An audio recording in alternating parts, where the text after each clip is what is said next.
Hey, I've been in this market long enough to have a pretty clear picture of what actually works and what just looks like it works, and those are two very different things.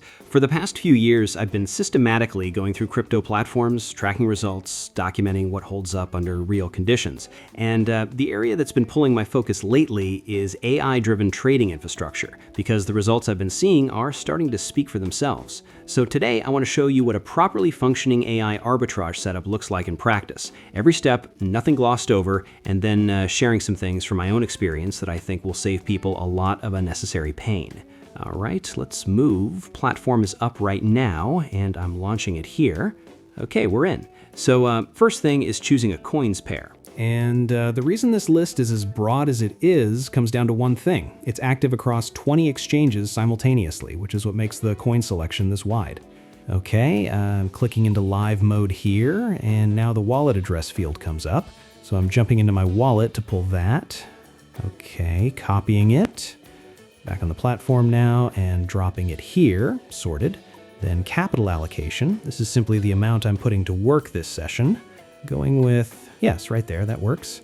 And directly below that is risk level. And I want to spend a moment on this. This setting controls the bot's selectivity, specifically how far into uncertain territory it's willing to go before it decides a trade isn't worth taking. I'm setting mine deliberately, engaged but not overextended.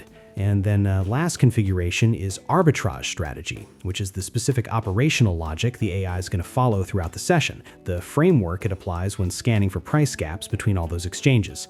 Okay, taking one last look at everything. Nothing I'd change. Let's go. Funding screen is up now. I've got a few different tokens available right now, and I just can choose one of those directly. The platform handles the conversion to Ethereum automatically on their end. So picking what makes sense here.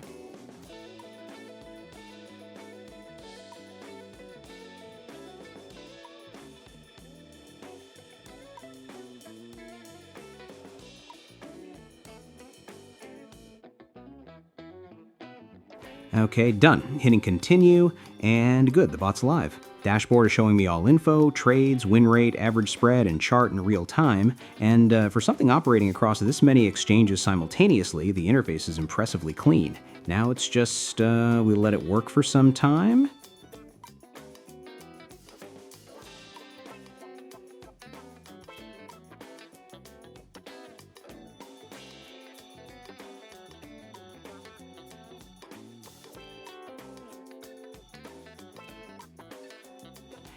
We're back, let's end the session. Good, and this screen right here is the full debrief. Runtime, trade count, which strategy ran throughout, win rate, and the net return with the platform fee already removed from it. That bottom line number is what the session was building toward.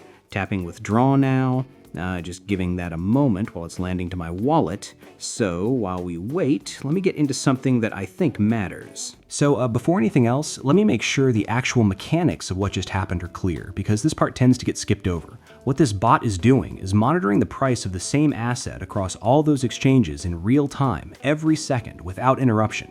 And the moment it finds a discrepancy, the same coin priced differently across two exchanges, it executes both sides of that trade almost instantaneously. The difference between those two prices, however narrow, is the return, and the reason this needs AI specifically comes down to time.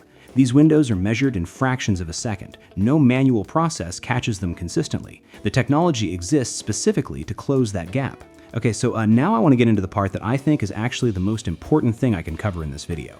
I've been running a serious testing process across crypto platforms for years. Structured, methodical, not casual. And that process has put me face to face with a significant number of fake projects over that time. And that's the actual problem. Platforms have learned to exist in exactly the same ecosystem as legitimate ones, dressed up in a way that makes the distinction genuinely difficult to make at a glance. So from years of navigating this firsthand, here's the thing I've made non-negotiable in my process: how the platform actually functions. A platform with real longevity as an objective has to build a product experience that works, because retention depends on it. A platform without that objective doesn't carry the same pressure, so what tends to get built is either an interface that's unnecessarily complex in ways that serve no clear user purpose, or one that's surprisingly bare in ways that don't match what's being promised. The surface of functionality without the actual substance underneath it. And when both of those signals are showing up in the same place, I'm done. I don't need to go any further.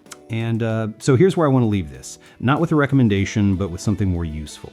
I've been running this platform through a deliberate testing process for several weeks. Over 30 sessions, worked across the full range of supported tokens, and intentionally varied the settings and capital each time. Because what I'm actually measuring is behavioral consistency under changing conditions, not performance under ideal ones. That distinction is everything. And every time I've applied pressure to it, the response has been correct. Clean withdrawals, numbers that hold up, nothing that gave me a reason to look twice. And look, that's the result of my process with my variables in my conditions. It doesn't automatically translate to anyone else's situation.